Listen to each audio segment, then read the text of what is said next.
Bien, entonces vamos a empezar nuestra presentación de hoy. ¿Puedes pasar por favor a la siguiente diapositiva? Bien, ¿qué vamos a hacer en la sesión de hoy?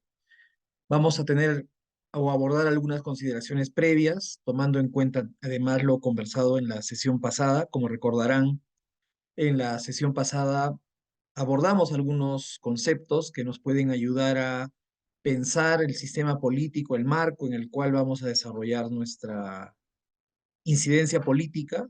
Habíamos conversado de tres conceptos que nos parecen muy importantes para poder hacerlo. Uno de ellos era el de territorio, gobernabilidad y gobernanza, ¿no? En la medida en que estos conceptos expresan, ¿no? Digamos, las condiciones en las cuales eh, vamos a desarrollar nuestra actividad, como decía, comprendiendo además que estamos en un contexto de crisis diversa, múltiple, y donde la propia democracia es algo que está en cuestión, ¿no? La democracia liberal, representativa, y por tanto creo que sí es importante considerar los procesos de incidencia en ese marco, ¿no? Igualmente, hablamos de territorio, ¿no? Porque estábamos abordando un poco esta idea del desarrollo territorial, este enfoque de desarrollo que se llama el desarrollo territorial, y tuvimos una discusión al respecto. Se pidió algo de bibliografía para este tema. He actualizado la presentación que hicimos el día lunes con algo de bibliografía, así que imagino yo que los organizadores van a socializar esta presentación. Eh, y bueno, en estas consideraciones previas vamos a retomar algunas cosas vinculadas al sistema político. Luego vamos a entrar a una definición de la incidencia política, las características de la incidencia política, qué capacidades estratégicas requieren las organizaciones para la incidencia política y finalmente el diseño de un plan de incidencia, ¿no? Bien, algunos temas previos. Esto me parecía importante traerlo, ¿no? Y nosotros, desde nuestro sur, que es la asociación en la que yo trabajo, hicimos un curso sobre comunicación política e incidencia política y nos parecía que era muy importante considerar que la comunicación en la sociedad y en la política actual se ha hecho muy relevante, ¿no?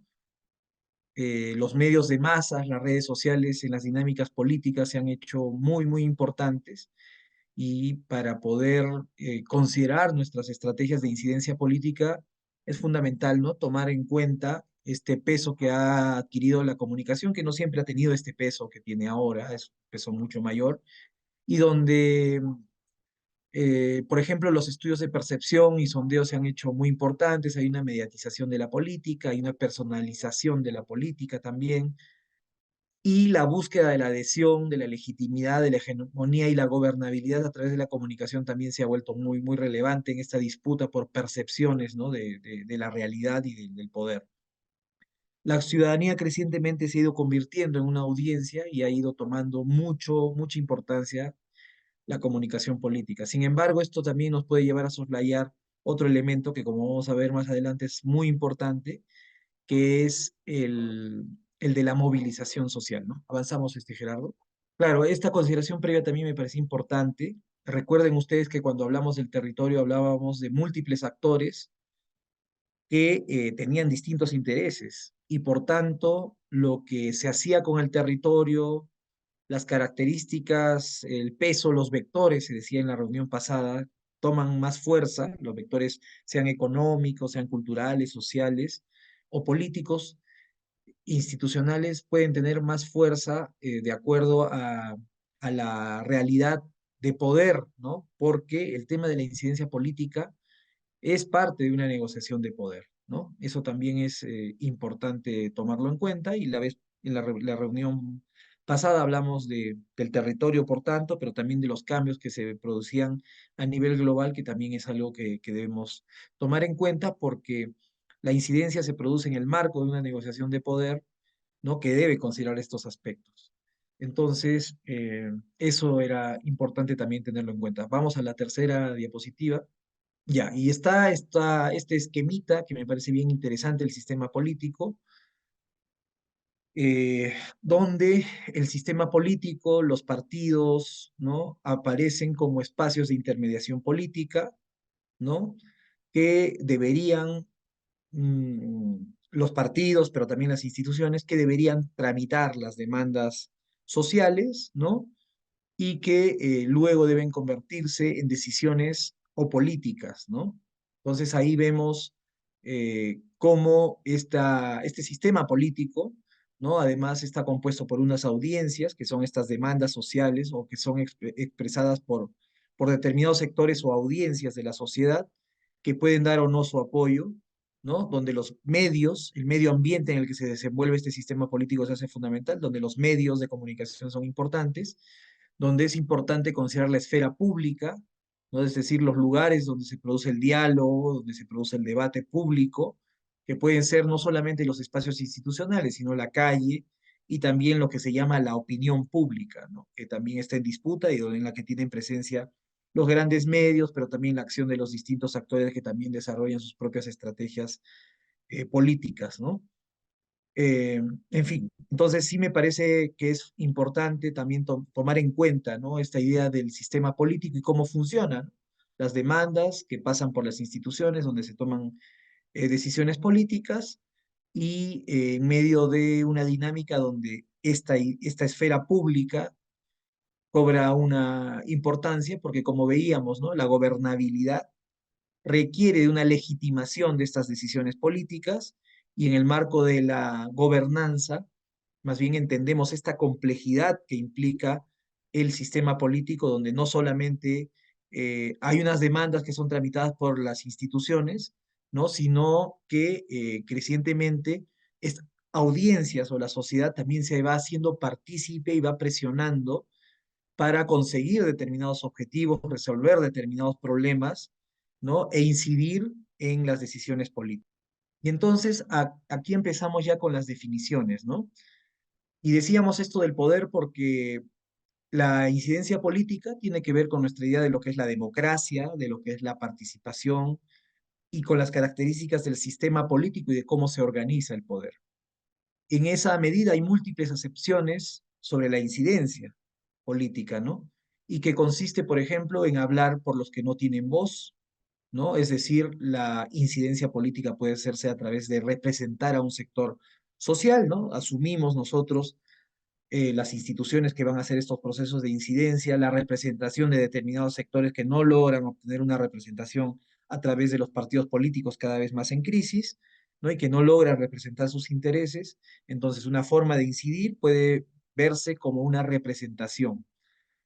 Eh, Otra forma de ver la incidencia es instar a los demás a hablar con uno, ¿no? O sea, cómo logramos, ¿no? A través de la movilización que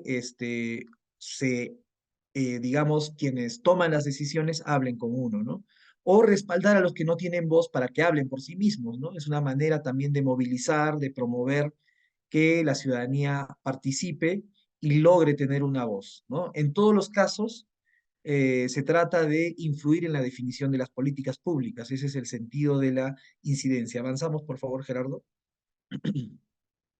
Entonces, ¿qué es la incidencia política? Es un proceso deliberado y sistemático de acciones políticas, ¿no?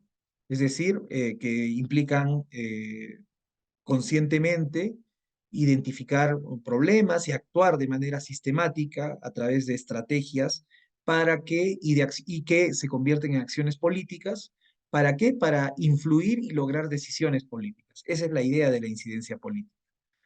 ¿Para qué? También para propiciar, cambiar políticas públicas que puedan ayudar a resolver problemas, ¿no? Sociales que pueden no estar siendo vistos por los representantes o por las instituciones, atender a demandas sociales que puedan haber de distinto tipo, de distintas características, desde derechos, servicios públicos, en fin, una serie de cosas, como también para promover intereses sociales determinados, ¿no? Podemos pensar, por ejemplo, en los intereses de determinados sectores de la sociedad, ¿no? Que se movilizan justamente para poder propiciar estas políticas públicas en favor del sector social al que puedan representar. Implica de todas maneras un proceso de negociación del poder, ¿no? Que trasciende las dinámicas electorales, ¿no? Porque hay una idea de la democracia donde supuestamente los representantes ya una vez electos son los que pueden tomar, son los que deben tomar y pueden tomar las decisiones de manera legítima, supuestamente, pero sabemos que eso no necesariamente es así, que, por ejemplo, en el caso, no sé si puedes apagar, Luis, gracias, en el caso de nuestras sociedades y de las formas de la democracia actual que está en crisis, ¿no? Más bien, digamos, hay una gran crisis de representación y vivimos lo que estamos viviendo en este momento en el Perú, ¿no? Donde un Congreso que debería representar los intereses tiene un 9% de aprobación y sin embargo es capaz de cambiar 50 artículos de la Constitución para favorecer sus propios intereses, ¿no? Yo me preguntaría cuán legítimas pueden ser esas decisiones cuando se cambia una Constitución que se supone es el pacto social y que debería reflejar la voluntad popular, debería reflejar lo que pues, propone el poder constituyente, que es el que debería cambiar la Constitución, ¿no? El que podría cambiar la Constitución, pero ya vemos cómo entonces no basta con la elección de los representantes, sino que desde la perspectiva de la gobernanza necesitamos otros procesos donde se debe promover la participación, la transparencia, la planificación participativa, entre otros, ¿no? Entonces, la incidencia es parte de estas acciones políticas que van más allá de las dinámicas electorales y se hacen necesarias e imprescindibles para que los distintos sectores de la sociedad puedan participar y hacer y presionar para poder representar y poder lograr que sus intereses sean reflejados en las decisiones públicas, ¿no? En las decisiones políticas. ¿Avanzamos? Bueno, acá está. ¿Para qué sirve la incidencia política? Para responder ante problemas cuya causa es la ausencia, vigencia o incumplimiento de una política pública, ¿no? Que requiere sensibilización, educación, yo diría también movilización de la ciudadanía y el involucramiento de los tomadores de decisiones, ¿no? Lo que buscamos, bueno, las ideas más, menos disruptivas, digamos, ¿no? De la incidencia política, es que los tomadores de decisiones se sensibilicen sobre la necesidad de determinadas políticas públicas, ¿no? Pero sabemos también que aquí hay un elemento de conflicto y muchas veces se soslaya la idea de la movilización, ¿no? Entonces es importante que la incidencia política también considere ese otro factor. Hemos dicho al principio que la comunicación se ha hecho muy relevante, pero ya sabemos que es insuficiente, ¿no? En el Perú en este momento tenemos altos niveles de indignación en las redes sociales, pero poca movilización y al final digamos, un gobierno que no tiene casi legitimidad, no tiene casi ninguna, y un parlamento que tampoco la tiene, pues es capaz de gobernar y tomar decisiones más allá de lo que la gente realmente quiere o la ciudadanía busca, ¿no? ¿Avanzamos? ¿Qué características tiene? Bueno, ya habíamos dicho cuándo se hace la incidencia ante la ausencia de políticas, la vigencia de políticas que también pueden afectar a sectores determinados. Ahora tenemos esto de la ley forestal, ¿no? Hoy, además de las cosas que se han hecho en el Parlamento, ha habido una movilización en distintos lugares del país para exigir la derogatoria de esta ley forestal, ¿no? Que sabemos avala la tala ilegal, la legaliza, ¿no? Y está afectando a todos, ¿no? Pero también y particularmente a los pueblos indígenas en la Amazonía, pero a todos en la medida en que sabemos lo vital que se han vuelto los bosques, ¿no? Para nuestros países y los problemas que tiene la Amazonía en este momento. Entonces también vemos cómo la incidencia, y hoy hemos visto esto, ¿no? También busca cambios en estas políticas que pueden ser perjudiciales para determinados sectores, ¿no? O también por el incumplimiento de políticas, porque en el Perú se incumplen, como en otros lugares, también muchas políticas, entonces es una manera de exigencia de la ciudadanía, ¿no? Para que se cumplan las políticas. ¿Para qué se hace? Para actuar sobre políticas, bueno, eso, sensibilizar a hacedores y decisores, aportar en la construcción de estructuras para la toma de decisiones, ¿no? Porque eso también es importante, como lo vamos a ver más adelante, ¿no? Cómo creamos espacios, y de hecho en el Perú han existido una serie de iniciativas, mecanismos, ¿no? Que han permitido que la ciudadanía pueda participar y también ser parte de las decisiones públicas, ¿no? Hemos visto las mesas de diálogo, los diálogos descentralizados, los foros descentralizados también, las audiencias públicas, en fin, una serie de espacios y también de mecanismos participativos, donde se logra escuchar, o la idea es que se logra escuchar a la ciudadanía para también con la ciudadanía poder diseñar las políticas públicas, ¿no? ¿Avanzamos? Bueno, ya hemos dicho que se da en un marco político determinado y para poder hacer incidencia política tenemos que saber en qué espacios nos estamos desenvolviendo, porque cada espacio donde están estas decisiones, donde se puede concentrar el poder y donde, digamos, son particulares, ¿no? Entonces, si vamos a hacer incidencia, considerando, por ejemplo, al Parlamento como un centro de decisión fundamental para la política que queremos promover, entonces debemos saber cómo funciona el Parlamento, o debemos saber cómo funcionan los ministerios, cómo funcionan los gobiernos regionales, cómo funcionan los gobiernos locales.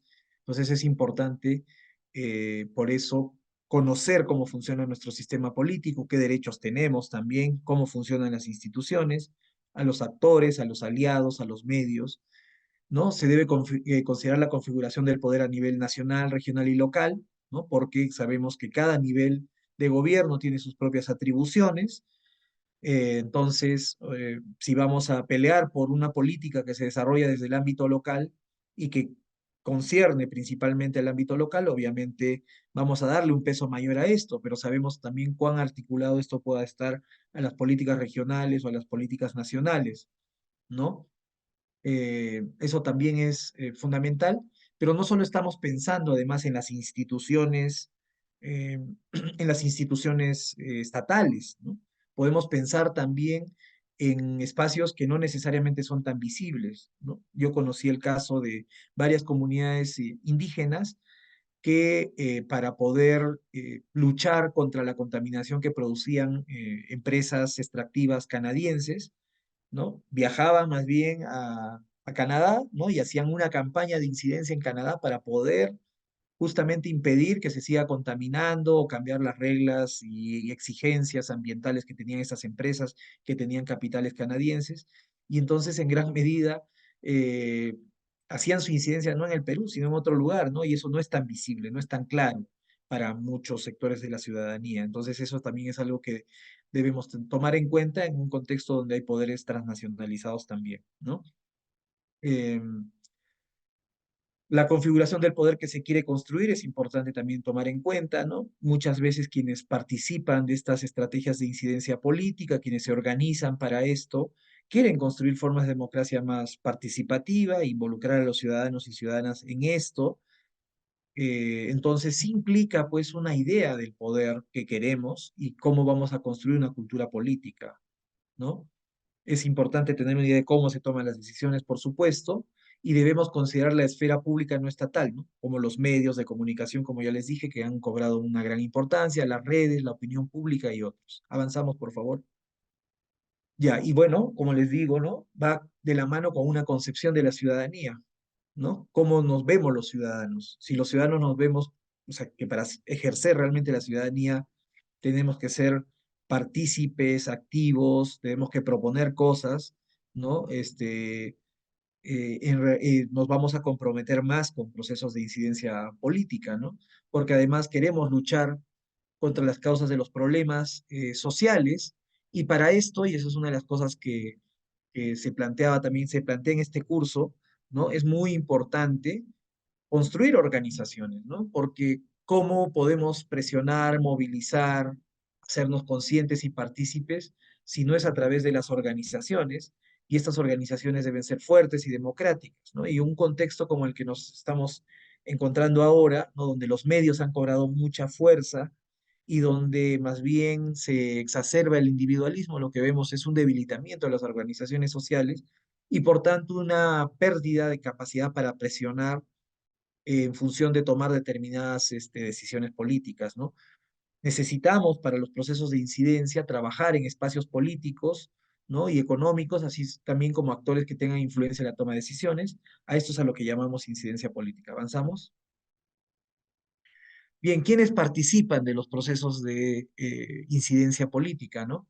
Pueden ser promotores de algún proceso de incidencia, puede ser una persona o un grupo de personas, ¿no? Una organización local, regional, nacional o internacional, una red de organizaciones, una comunidad, en fin, entre otros. En los procesos de incidencia es importante tomar en cuenta también a otros actores que son importantes, como los aliados, ¿no? Que pueden ser personas o organizaciones que se unen a estos promotores y participan en la solución de problemas. Hemos visto varias estrategias de incidencia donde se trata de involucrar a quienes tienen un impacto en la opinión pública, columnistas de periódicos, de diarios, ¿no? Que mucha gente pueda leer y que sus columnas puedan tener efectivamente un impacto en la opinión de los tomadores de decisiones. Las redes sociales, aunque no puedan ser tan masivas como el Twitter, ¿no? Se vuelven también importantes en muchas sociedades. Porque ahí es donde puede discutirse también los temas más políticos, ¿no? Los temas más vinculados al poder. Entonces, los aliados se hacen muy importantes también, ¿no? Y se busca muchas veces a estas personas que tienen una gran legitimidad y credibilidad ante la opinión pública, ¿no? Y el grupo objetivo, ¿no? En realidad, la idea es que deberíamos apuntar, ¿no? A quienes finalmente toman las decisiones. Yo creo que aquí también debemos ver de manera crítica cómo se ha ido definiendo la incidencia política, porque creo que no solamente se trata de incidir en los decisores, como le llaman, ¿no? Sino también en ver cómo se moviliza la ciudadanía, ¿no? Que también puede eh, ejercer un poder, ¿no? Para cambiar las cosas. Entonces, en esta idea de que tenemos un objetivo, ¿no? Apuntamos a un objetivo, soslayamos un poco todo este otro trabajo que debe hacerse de movilización ciudadana y de creación de una opinión pública favorable a lo que queremos promover o proponer, ¿no?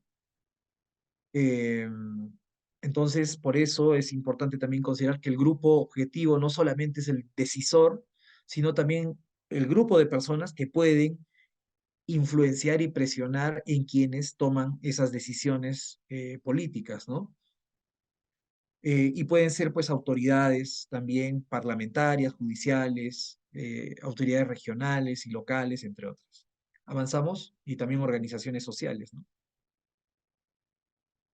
Bien, ya pasando al tercer punto, para poder desarrollar procesos de incidencia política es fundamental considerar que las organizaciones deben tener capacidades estratégicas para lograr desarrollar esos procesos de incidencia, ¿no? Y deben tener, por ejemplo, una capacidad política, ¿no? Para poder desarrollar estrategias políticas.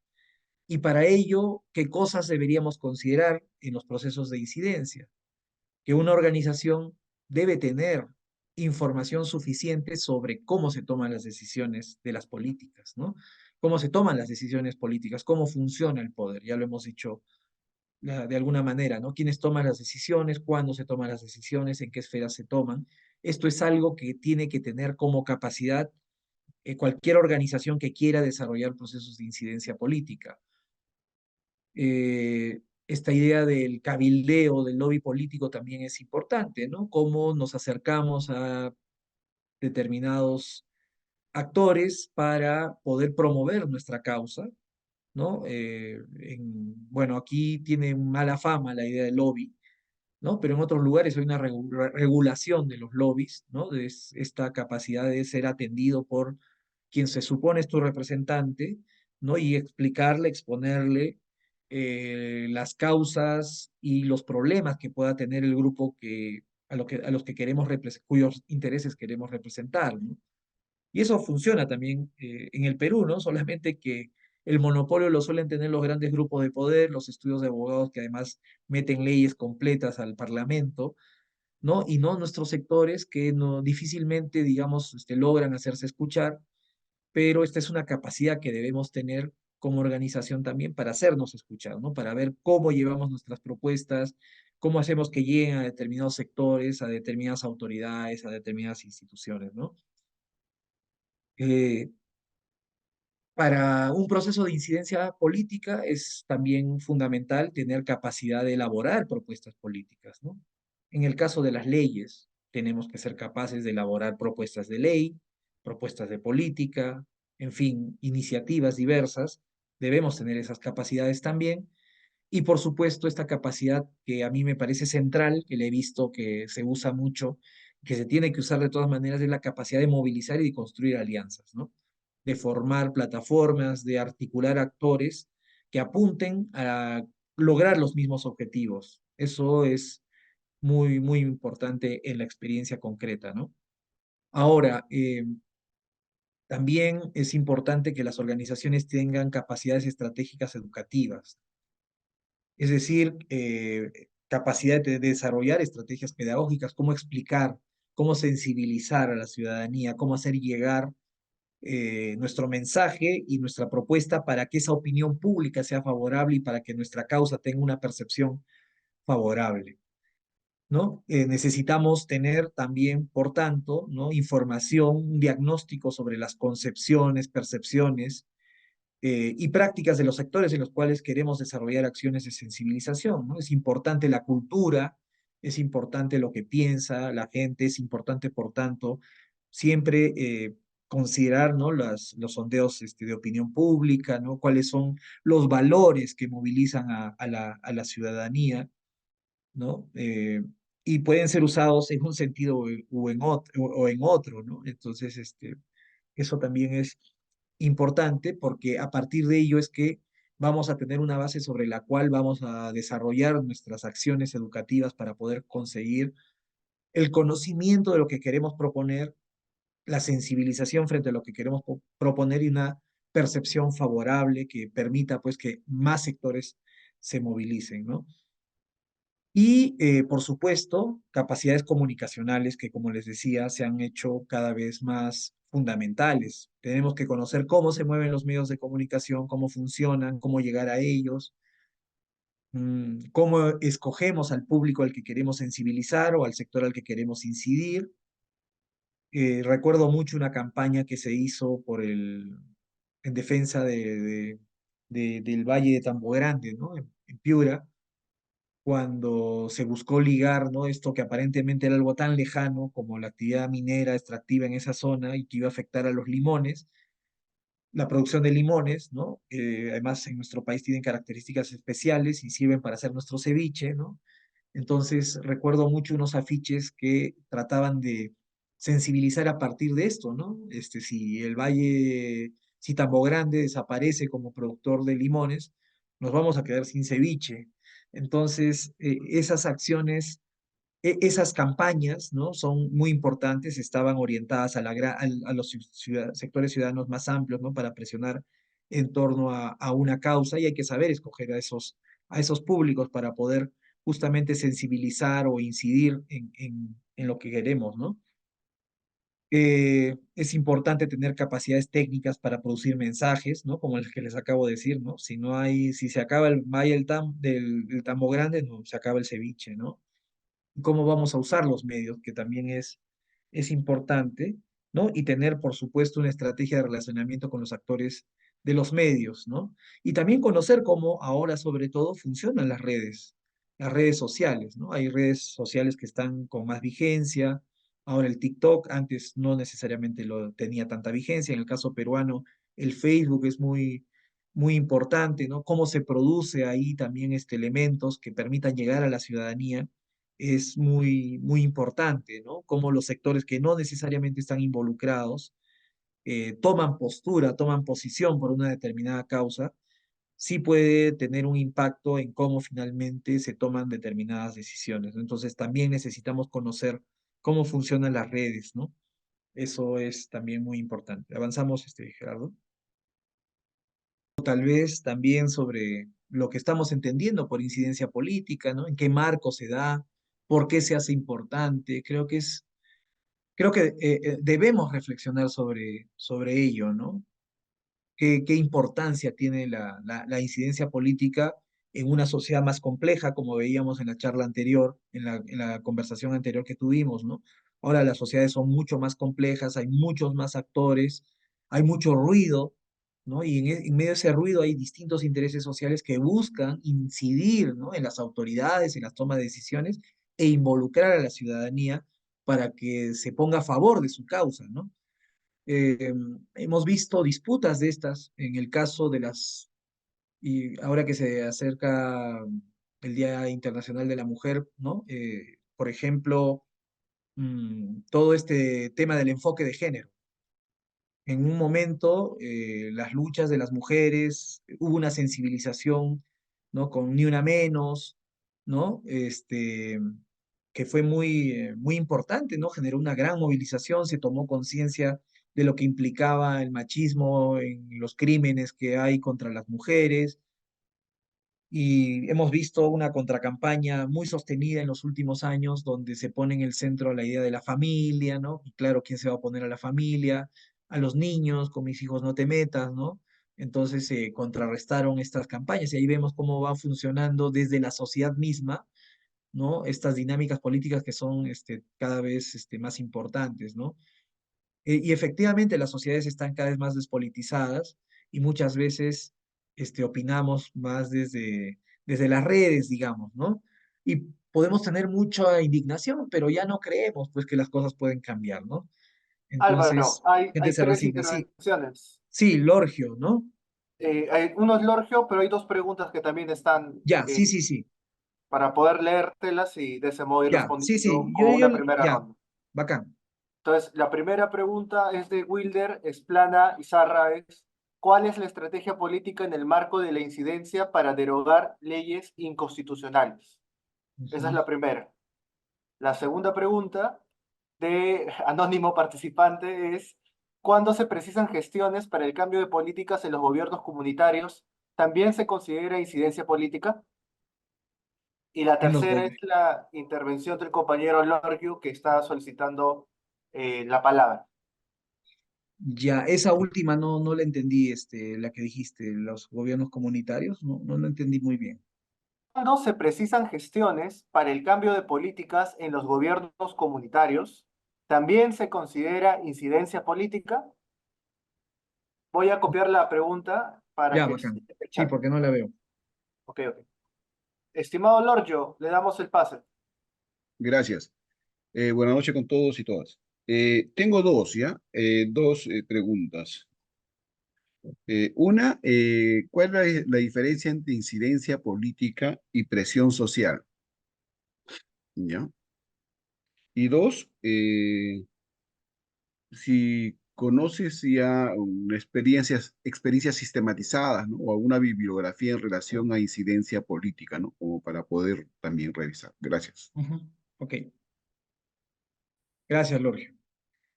Bien, no sé si has pegado la pregunta. Eh, Estrategia política en el marco de la incidencia para derogar leyes inconstitucionales. ¿Cuál es la estrategia? Bueno, habría que elaborar una estrategia, efectivamente, ¿no? Y lo que hemos visto es que en el Perú no existe, ¿no? Mayor estrategia, porque no hay un actor político tampoco o social, ¿no? Que se haya planteado desarrollar esa estrategia, justamente, ¿no? Y es bien particular el caso del Perú porque hay, digamos,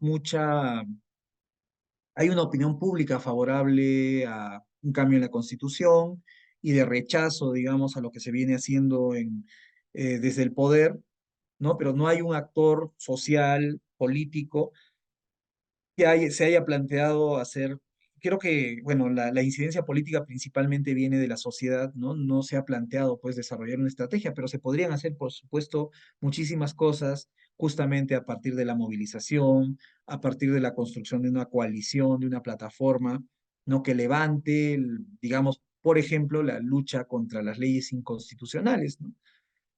Eh, Aunque, bueno, veamos qué cosa es inconstitucional o no, ¿no? Veamos lo que están haciendo ahora en el Parlamento, por ejemplo, cambiando simplemente la Constitución y por tanto haciendo constitucional lo que antes era inconstitucional, más allá de la legitimidad que esto tenga, ¿no? Pero sí se pueden hacer, por supuesto, estrategias y sí hay formas de hacer incidencia también en los gobiernos locales, comunales, por supuesto que sí, y eso también puede ser considerada incidencia política. Me parece interesante esta distinción que se busca hacer entre incidencia política y presión social. Yo creo que la incidencia busca generar formas de presión social, pero pueden haber formas de presión social que no necesariamente desarrollan todo lo que pueda implicar una estrategia de incidencia política que tiene varias dimensiones, ¿no? A considerar y que puede implicar una coalición de distinto tipo donde participan eh, técnicos, donde pueden participar especialistas en distintos temas, ¿no?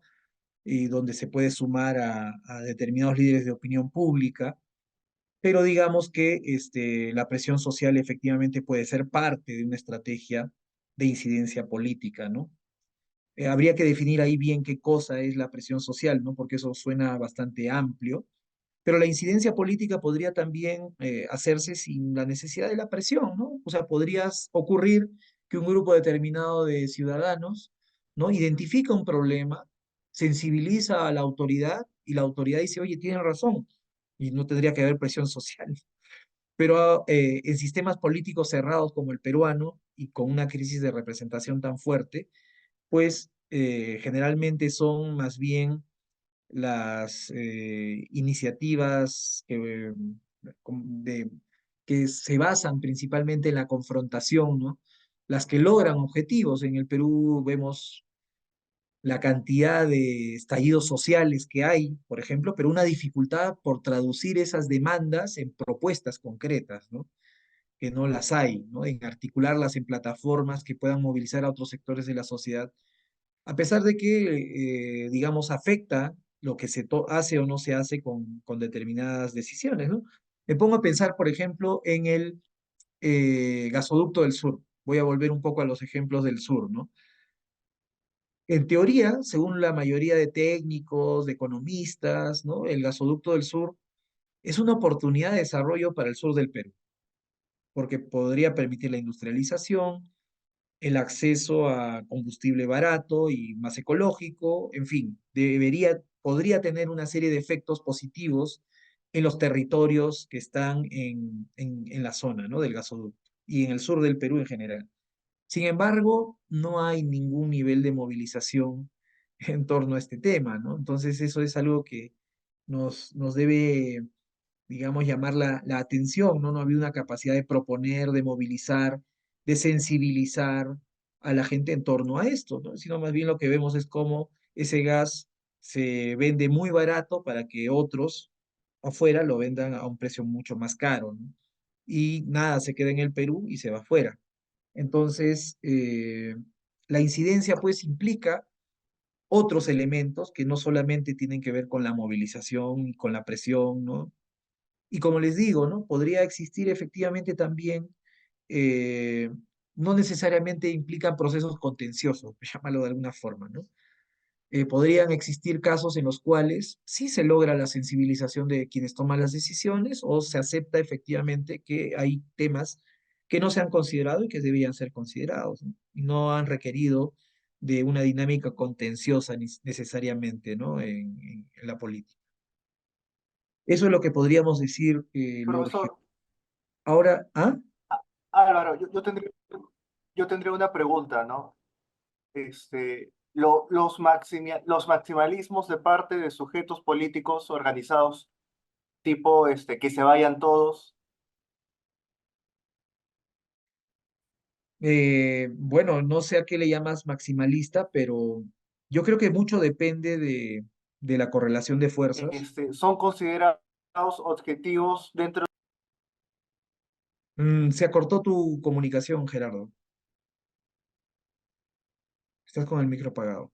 Sí, sí, sí, disculpe, el internet está fallando. Mi pregunta partía en torno a si los maximalismos en las agendas son considerados o pueden ser considerados parte de una estrategia de incidencia como tal, o son Sí, herramientas para presión, nada más. en realidad depende, ¿no? Depende del contexto en el cual tú quieres desarrollar tu proceso de incidencia, ¿no? En el Perú hemos visto que una de las demandas de la comunidad LGTBI, por ejemplo, ¿no? Es la igualdad ante la ley y eso implica matrimonio igualitario, ¿no?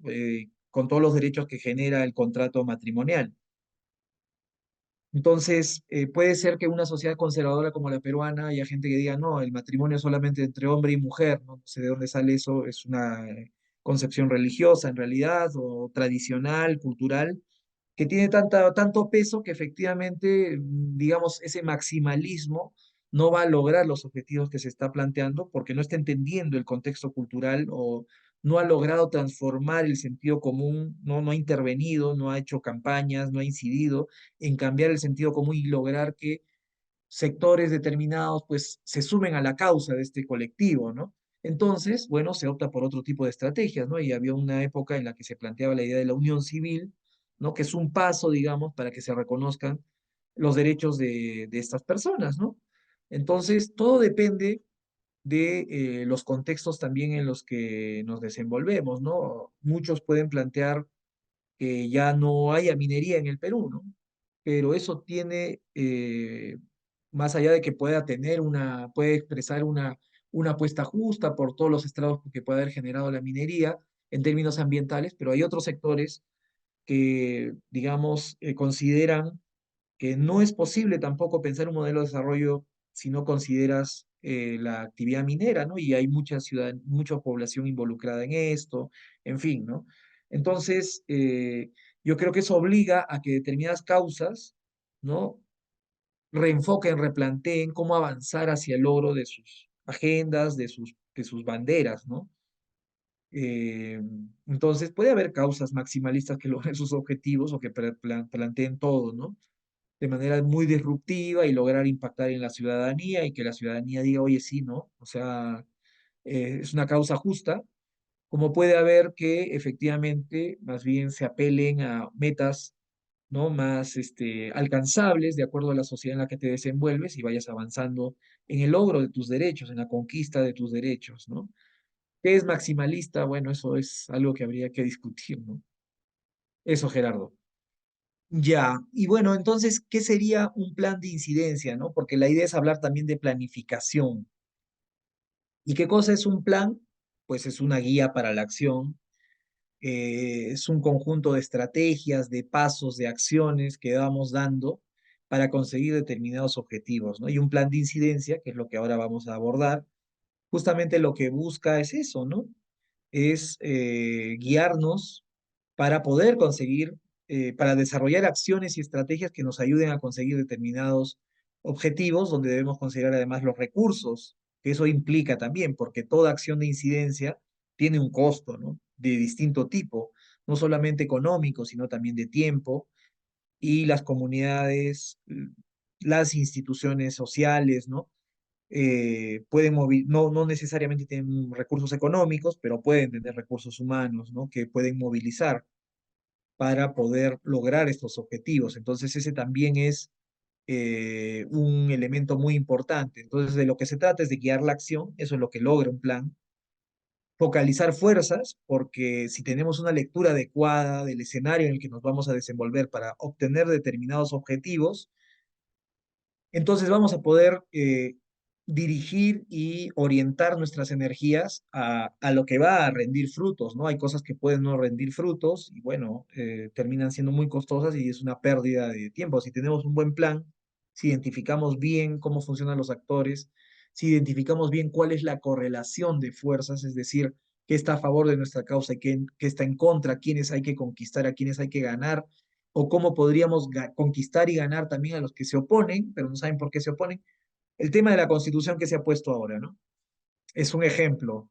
Hay gente que, bueno, considera que eso es, que tener una nueva constitución es, digamos, avanzar hacia el modelo venezolano tan satanizado u otros, ¿no? Y no necesariamente es así, o se considera que un proceso constituyente es un proceso autoritario, ¿no? Eso es algo que va contra lo que es la tradición del pensamiento liberal, ¿no? El pensamiento liberal más bien habla del poder constituyente, ¿no? Del ejercicio soberano del pueblo, en fin, del poder, ¿no? Entonces, bueno, ¿cómo convences a otros sectores que han sido ganados esta lógica, ¿no? Es parte también de focalizar nuestras fuerzas, ¿no? Podemos identificar a determinados sectores y tener a partir de ello una mirada de con quién dialogar, a quién dirigirnos. Un plan también nos permite construir un lenguaje y un propósito común para que estamos luchando, ¿no? Es importantísimo para la cohesión política y organizativa, porque si tenemos un plan, sabemos qué queremos lograr, entonces la organización se va a cohesionar, va a saber cuáles son sus banderas, cuáles son sus apuestas, y la organización también se va a fortalecer Y también es muy importante para construir alianzas, ¿no? Porque como les digo, hay que construir alianzas, hay que cambiar la correlación de fuerzas y eso necesariamente implica sumar a otros a nuestra causa, ¿no? Y además un plan, como les digo, ayuda a aprovechar de mejor manera los recursos que podamos tener. ¿Avanzamos? Bien, hay un ciclo de la incidencia, ¿no? Que he recogido de algunos textos, de algunos manuales, que como muy bien se ha planteado, hay efectivamente, hay bibliografía, hay varios manuales de incidencia política que podemos tomar para nuestros planes, ¿no? Para hacer nuestros procesos de incidencia política, desarrollar nuestra estrategia, ¿no? Primero, el primer paso, por supuesto, es el problema, ¿no? ¿Cuál es la causa que nos va a movilizar? Y eso implica identificar el problema, ¿no? Que queremos resolver. El segundo paso es, en este esquemita, ¿no? La recolección y análisis de la información y de quienes tienen el poder, ¿no? Acá en este otro esquema, por ejemplo, se habla ya de una definición de la propuesta, ¿no? Que implica seleccionar el problema, ¿no? Identificar las audiencias, esto que está diciendo acá, ¿no? Quiénes tienen el poder, a quiénes tenemos que dirigirnos, definir, acá ya habla del objetivo de la incidencia, ¿no? Y su justificación. Luego hay otro elemento que es muy importante, que es el análisis del poder, ¿no? Nosotros tenemos que analizar el poder, cómo funciona, como les he dicho, quiénes toman las decisiones, quiénes están a nuestro favor, quiénes pueden estar en nuestra contra, quiénes no saben, no tienen idea de esto, quiénes puedan ser neutrales. Y también esto implica hacer un autoanálisis, ¿no? ¿Qué capacidades, hemos hablado de capacidades estratégicas que pueda tener nuestra organización, tenemos realmente, ¿no? Hay un movimiento que se llamaba, para que no se repita, hace algunos años, creo que ya no tiene la fuerza que tenía antes y que surgió producto, ¿no? Del informe de la Comisión de la Verdad, y era bien interesante ahí ver cómo se complementaban los distintos actores que formaban esta plataforma para promover el cumplimiento de las recomendaciones del informe de la Comisión de la Verdad, ¿no? Las organizaciones, por ejemplo, de afectados de la violencia política, no necesariamente tenían acceso o podían formular leyes o propuestas, ¿no? No necesariamente podían hacerlo, no tenían la expertise, entre comillas. Habían otros técnicos de derechos humanos, donde más bien habían abogados, ¿no? Entre otros, que sí podían aportar esta dimensión. Entonces, sí es importante hacer el autoanálisis, ¿no? De las capacidades de nuestra organización, qué podemos hacer, qué no podemos hacer, cuántos recursos tenemos, es también muy importante para hacer este análisis del poder, ¿no?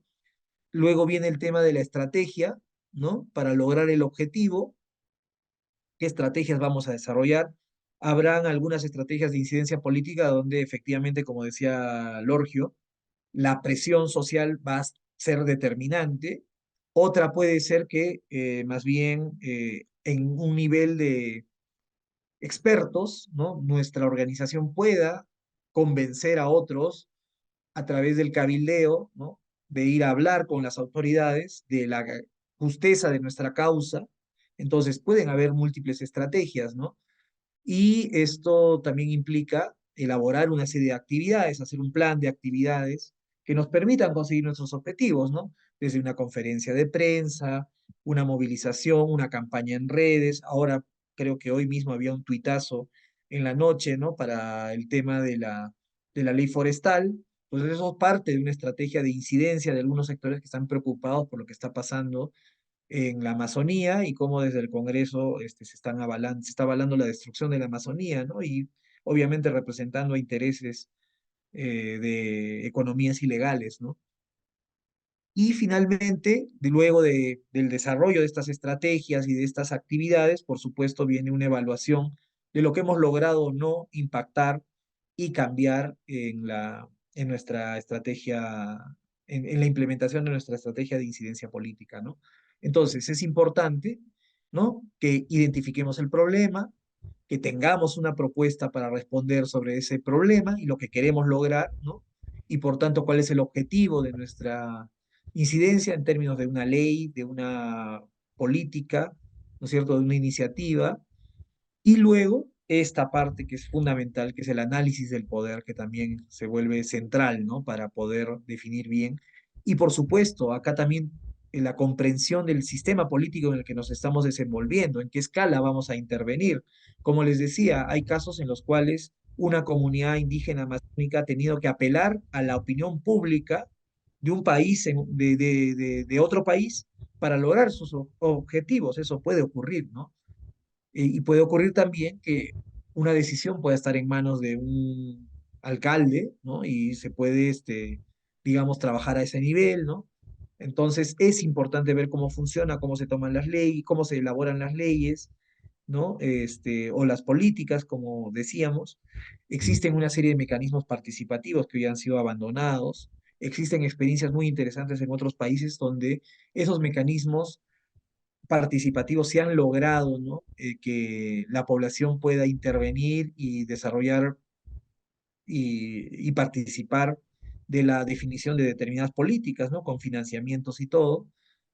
En nuestro país es más nominal la participación que real ahora, se ha desalentado más bien la participación, se ha vaciado de sentido y de poder a esas decisiones, ¿no? Está el presupuesto participativo, están órganos como los consejos de coordinación, ¿no? O habían antes bastantes mesas de concertación en torno a determinadas políticas públicas, ¿no?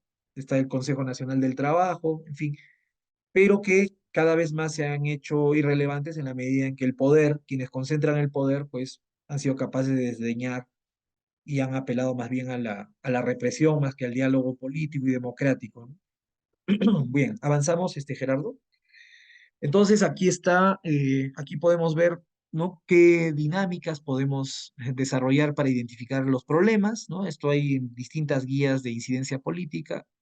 No quiero tampoco cansarlos con esto, ¿no? Acá pueden ustedes encontrar y en la bibliografía también que les voy a dejar, ¿no? Cómo seleccionamos el programa, el problema que queremos abordar, ¿no? Qué preguntas centrales deberíamos hacernos, ¿no? Para poder ver cómo queremos intervenir en la definición de una política cuando no existe o cuando nos perjudica, ¿no? Está este árbol de problemas famoso, ¿no? Donde lo que se trata es de identificar las causas del problema, ¿no? Y también las consecuencias del problema. Entonces acá podemos encontrar una guía de preguntas que nos pueden ayudar a identificar y analizar el problema que queremos resolver, ¿no? Y acá podemos encontrar, por ejemplo, eh, la ausencia de políticas al respecto o el resultado de las políticas vigentes, porque el problema que tenemos puede ser resultado de las políticas vigentes, ¿no? Que pueden ser desfavorables o inadecuadas, o que pueda ser producto del incumplimiento también de determinadas normas, ¿no? En fin, acá podemos tener un marco de cómo identificar y analizar el problema, que es muy importante, como ya les he mencionado, ¿no? Para avanzar en nuestra elaboración de un plan de incidencia. ¿Avanzamos, Gerardo? Bueno, luego viene el diseño de la propuesta, ¿no? Eh, una vez definido el problema, ¿no? Vamos a identificar a nuestras audiencias y hecha y elaborada la propuesta, ¿no? Identificado qué debemos hacer, pues lo que pasamos a hacer es a identificar a nuestra audiencia primaria, ¿no?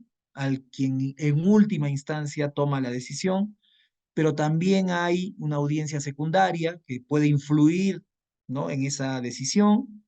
Entonces, a partir de ello, podemos elaborar los objetivos más claramente de cómo vamos a desarrollar nuestra estrategia de incidencia, vamos a plantear una justificación, ¿no? Y esto es también muy importante, ¿no? Acá hay también ejemplos de cómo avanzar en cada uno de estos pasos para poder desarrollar nuestra estrategia de incidencia, ¿no? Acá podemos encontrar algunas preguntas que pueden permitirnos, ¿no? Identificar cuál sería esa audiencia primaria, cuáles serían estas audiencias secundarias. Pero igual yo insisto, ¿no? Yo creo que tenemos que ser bastante críticos también con varios enfoques que hay sobre la incidencia, donde lo institucional, la idea de la autoridad cobra demasiada fuerza y muchas veces se soslaya la capacidad de movilización y de presión social de la que estábamos hablando, también como parte de una estrategia para lograr objetivos, o en nuestros tiempos, en nuestra época, la importancia que tiene generar una percepción positiva sobre nuestra causa, ¿no? Cómo logramos que la llamada opinión pública se ponga de nuestro lado de manera tal que logremos determinados objetivos y que logremos incidir políticamente en la toma de decisiones, ¿no? Eso creo que es algo que siempre debemos tomar en cuenta y ver críticamente, ¿no? Porque se soslaya o el lado más de la comunicación, que ahora ha cobrado mucha importancia, o también el lado de la movilización, ¿no? Y entendemos muchas veces la incidencia solamente como el cabildeo, otros lo entienden solamente como desarrollar campañas en redes, en la opinión pública, ¿no? Y otros, y dejamos de lado el tema de la movilización social, que también es importante en una estrategia de incidencia. ¿Avanzamos, Gerardo? Y tenemos el análisis del poder, ¿no? Que es muy importante, que es una lectura en realidad de correlación de fuerzas. Efectivamente, identificar es importante en la elaboración de un mapa de poder, identificar quiénes realmente tienen el poder, o sea, quiénes están tomando ahora decisiones y cómo podemos cambiar ese poder. Porque creo que de eso se trata, no se trata solamente de reafirmar el poder del que toma decisiones, sino de generar un poder que pueda impulsar nuestra causa, ¿no? Entonces, este esquemita también puede ayudarnos a identificar, ¿no? El blanco, el llamado blanco, que es en los manuales de incidencia política suele ser el decisor, ¿no? Pero también acá es importante identificar quiénes son nuestros aliados, quiénes están de nuestro lado, y luego, y a nuestros opositores, porque los tenemos, ¿no? ¿Quiénes son nuestros adversarios? ¿Por qué se oponen a nuestra causa? ¿Por qué luchan contra nosotros? Y también hay sectores indecisos o que no conocen del problema y que podrían también ser claves para que una, digamos, estrategia de incidencia tenga resultado, ¿no? Planteándonos el tema del proceso constituyente, por ejemplo, yo creo que hay muchos sectores que no entienden, no terminan de comprender de qué va eso del proceso constituyente, lo ven muy lejano, y quienes desarrollan estas campañas no logran conectar con estos sectores porque no aluden a sus problemas más específicos, más concretos, entonces se ve como un tema que no resuelve nada, ¿no? eh, y hay que atender a esos sectores, ¿no? ¿Cómo ciudadanizamos más algunas de nuestras causas, ¿no? ¿Cómo hacemos que amplios sectores de la ciudadanía se sientan, se tornen favorables a lo que estamos proponiendo? Y muchas veces el poder, quienes tienen el poder o detentan el poder, sí pueden cambiar o retroceder, y lo hemos visto en el Perú varias veces, ¿no? Su punto de vista, aunque muchas veces, como les decía, ¿no? En sistemas políticos tan cerrados como los nuestros, suelen ser, y ya ni siquiera, ¿no? Los muertos que se producen muchas veces en las protestas sociales los que generan efectos, lamentablemente, ¿no? Ya, avanzamos. Y por tanto, ya una vez identificado, ¿no?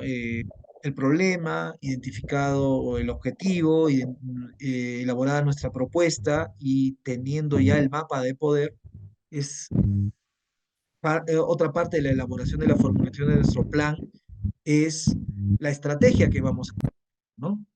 Y en la estrategia que vamos a desarrollar debemos considerar una serie de métodos, de actividades, ¿no? Como les decía, por ejemplo, el cabildeo, que son visitas a las personas con poder, ¿no? De decisión, y buscar convencerlos, ¿no? Explicarles, en fin, muchas veces pueden no estar viendo un problema necesariamente, ¿no? Eso puede ocurrir perfectamente. Eh, la concientización, sensibilización de la población, de la sociedad civil, como les decía, ¿no? Tornarla favorable a nuestra causa es importante. También ver cómo intervenimos a través de los medios de comunicación, ¿no? Para generar una opinión pública favorable. Hay personas que su opinión puede ser realmente determinante, ¿no? En, en las tomas de decisiones. Hay círculos donde se toman decisiones y eh, digamos, la percepción de esto es muy importante, ¿no? El trabajo en redes, la movilización de los afectados, de los ciudadanos que pueden ser los afectados o pueden solidarizarse con las causas, ¿no? También es muy importante. Hay una pregunta que acá dice, creo que el problema en la poca participación no está en tanto en los organismos o autoridades fundamentales, fundamentalmente está en nosotros, ¿no? Que nos autoexcluimos. Claro, es cierto, pero también es cierto que cada vez más se ha ido, digamos, haciendo que, a ver, para empezar, los procesos, como les digo, de incidencia, como de participación en general, son costosos, tienen un costo, ¿no? La gente entrega su tiempo, puede entregar recursos, las organizaciones movilizan sus recursos, pero ¿qué pasa cuando se frustran estos esfuerzos? Mucha gente simplemente ya no quiere participar, ¿no? Encuentra que no tiene sentido, que este Estado no va a escuchar, y es lo que está pasando ahora, ¿no? Ya la gente no confía en que ese Estado, en que esas instituciones, en que esas autoridades realmente van a escuchar, ¿no? Y eso desmoviliza también a la ciudadanía, ¿no? Entonces, creo que también es importante entender que hay problemas más allá de de la voluntad de los ciudadanos, ¿no? En los mecanismos de participación que existen, cada vez más se deja en último lugar el tema del presupuesto participativo, quién financia la participación de los representantes de la sociedad. Es todo un tema, ¿no? Que hace insostenible la propia participación, ¿no? Y lo costosa que es. Si creo yo los ciudadanos encontraran que efectivamente con la presión que ejercen, las autoridades ceden, se logran cosas, pues se produciría esta dinámica más bien de gobernanza, ¿no? Donde los ciudadanos se sienten partícipes y participan y quieren ser parte de la toma de decisiones, ¿no? Pero si un sistema político es tan cerrado como el nuestro, donde un parlamento, como les decía, con muy escasa popularidad puede hacer 50 modificaciones a la Constitución, entonces, bueno, estamos en un escenario autoritario, no cabe duda, y bueno, tal vez ahí el mecanismo de la presión social ni siquiera podría funcionar, ¿no? Bueno, o habría que también pensar en cómo a través de medios alternativos, porque sabemos que los grandes medios de comunicación también no son neutrales, ¿no? Pueden generarse también la sensibilización de más sectores y ojalá lograr que la gente se movilice, rechace, repudie lo que está ocurriendo hoy en el país, ¿no? Avanzamos, Gerardo. Ya, acá tenemos algunos ejemplos, ¿no? De cómo desarrollar las estrategias. Hay una línea de trabajo que puede ser el cabildeo, parte de una estrategia de incidencia, ¿no? Efectivamente, yo puedo tener a un conjunto de miembros de mi organización que tienen determinadas capacidades, que pueden estar en la tarea más bien del cabildeo, ¿no? De poder eh, elaborar, formular propuestas con un lenguaje que digamos, esté al alcance de las autoridades o que tenga un, este, que tenga una justificación suficiente, ¿no? Un argumento, un argumentario, como le llamamos en las campañas muchas veces, ¿no? Y acá hay una serie de consejos prácticos también y de cómo se hace, ¿no? Identificar a los actores, plantear esos objetivos con ellos, ¿no? ¿Qué queremos lograr de esos actores, ¿no? Em, en la formulación del presupuesto público en el Congreso hay mucho cabildeo, ¿no? Las autoridades vienen, ¿no? Y hay un pedazo que el Parlamento, sobre el cual el Parlamento toma decisiones en el presupuesto y de esa manera varios parlamentarios, digamos, satisfacen a los sectores que supuestamente representan, ¿no? Entonces, ahí funciona también, ¿no? Y ahí uno tiene que plantearse objetivos determinados, ¿no? La otra parte de la estrategia es la movilización, que es también muy importante, ¿no? Cómo la gente se expresa, ¿no?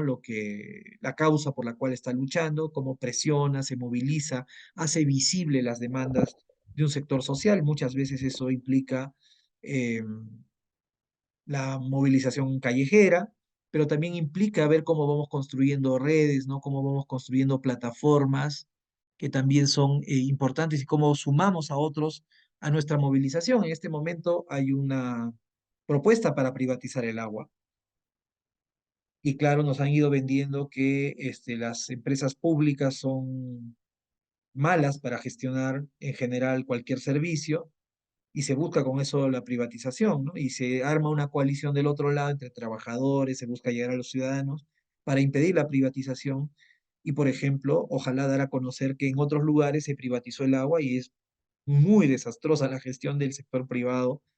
Creo que en Piura, si no me equivoco, no sé en qué otras regiones hay servicios privados, ¿no? Donde se da este servicio y la verdad es que las experiencias son malísimas, ¿no?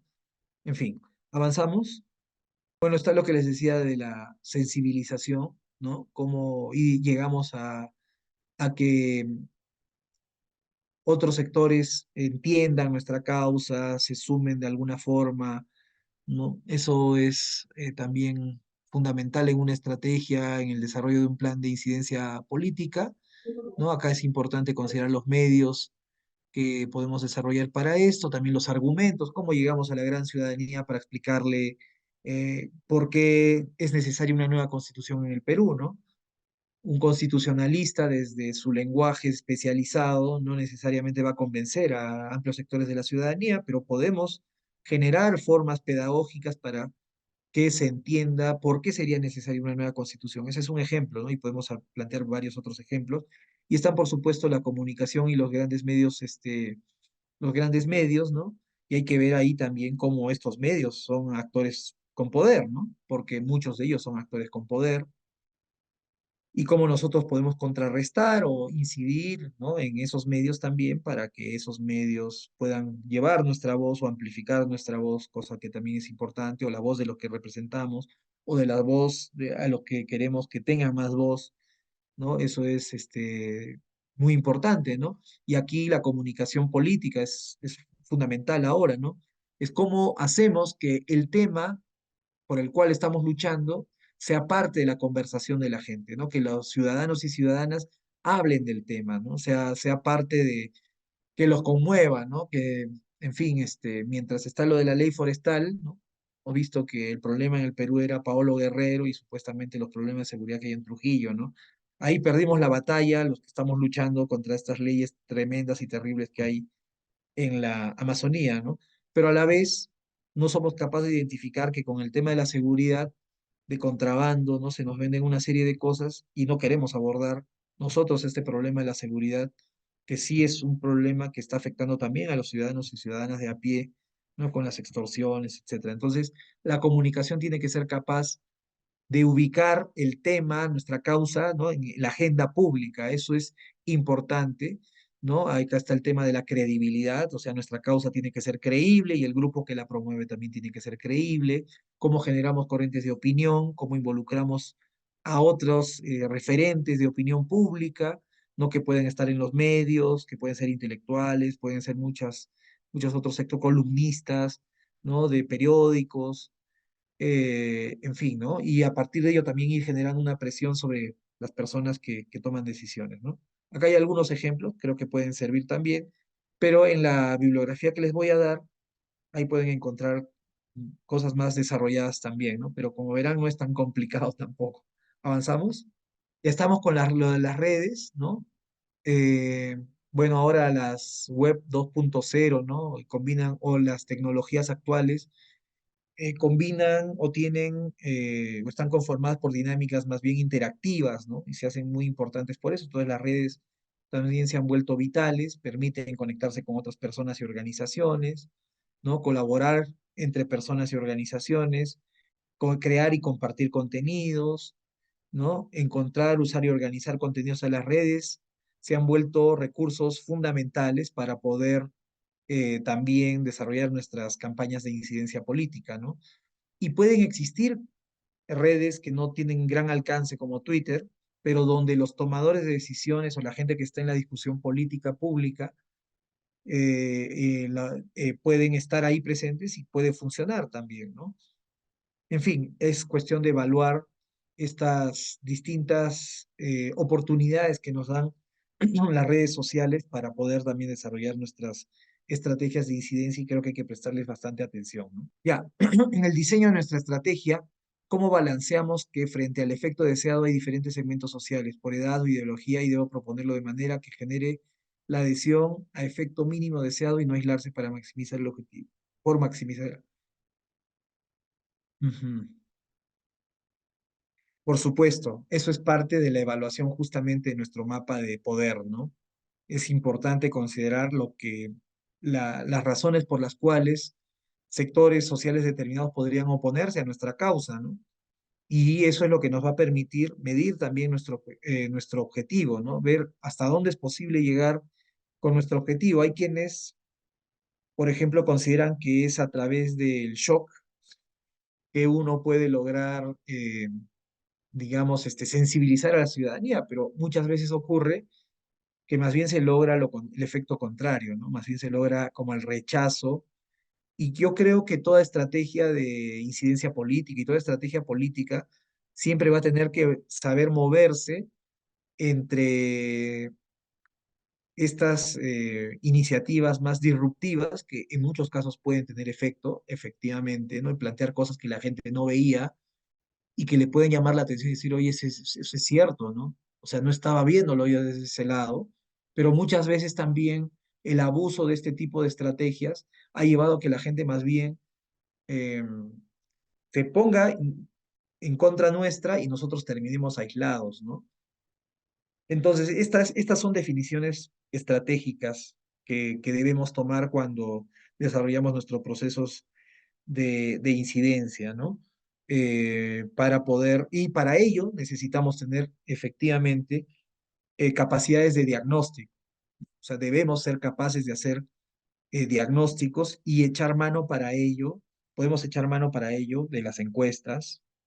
El problema es que las encuestas son costosas, entonces dependerá del tamaño de nuestra organización para entender, o podemos apelar a otro tipo de mecanismos, ¿no?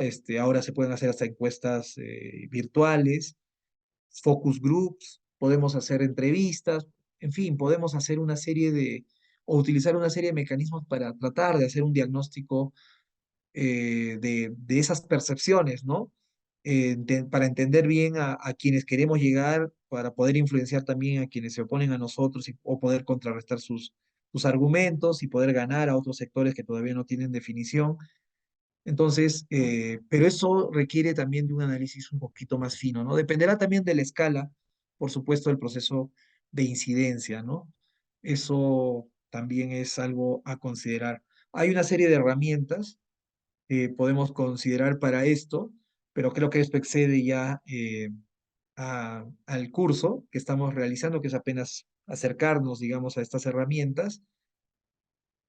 En nuestra institución, en nuestro sur, hemos desarrollado algunos cursos también sobre esto, ¿no? Y con algunos expertos hemos visto qué herramientas podemos utilizar para poder hacer estos diagnósticos de percepción, ¿no? De la ciudadanía, ¿no? Que pueden ayudarnos efectivamente a ver cómo planteamos nuestro tema frente a la ciudadanía, cómo logramos que sea legítimo, cómo logramos que tenga adhesiones y a partir de ello poder movilizar a un sector, ¿no? Y poder neutralizar a quienes se oponen a nuestro objetivo. Y efectivamente, como dice Juan, a veces el maximalismo por el maximalismo nos puede terminar aislando, ¿no?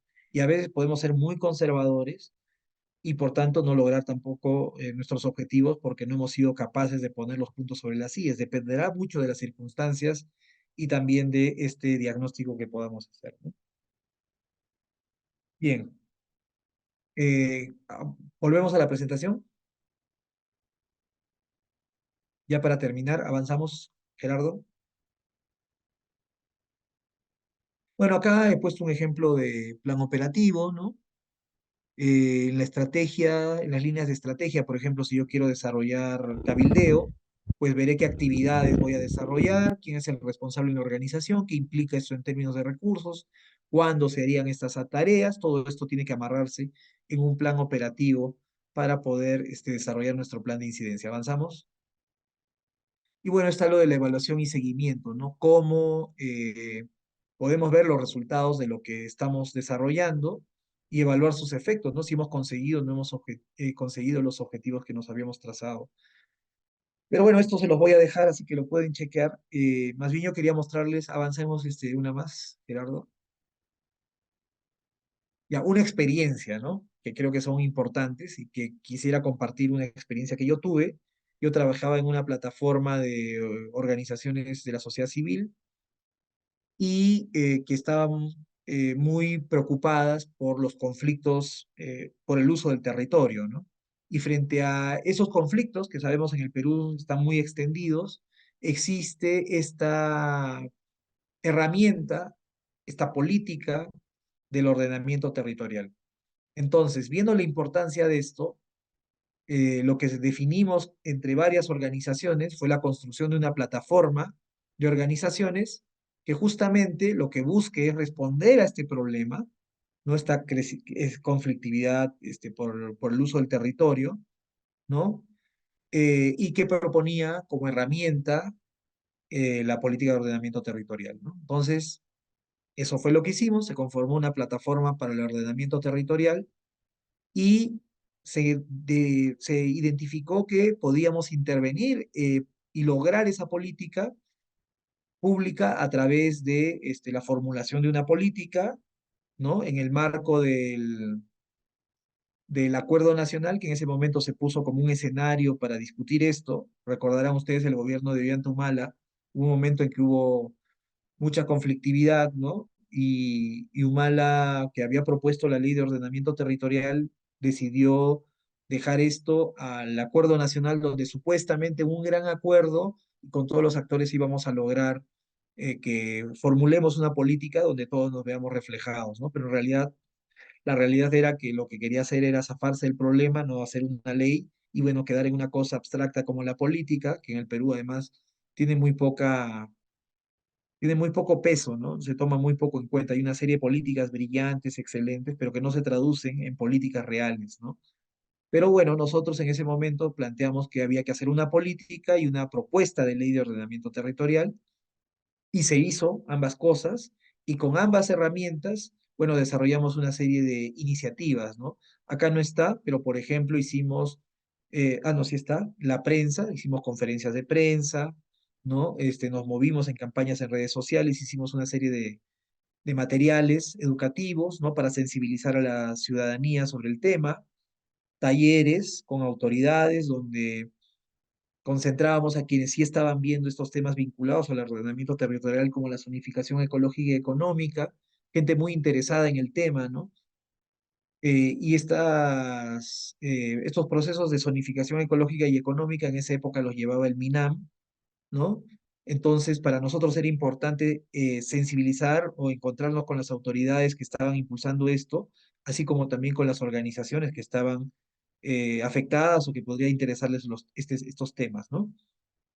Eh, Se hizo cabildeo, ¿no? En el Congreso, buscamos a varios congresistas para que, eh, digamos, acogieran nuestra propuesta de ley, obviamente con algunas modificaciones para lograr discutirlo en las comisiones del Congreso y ahí llevarlo al Pleno.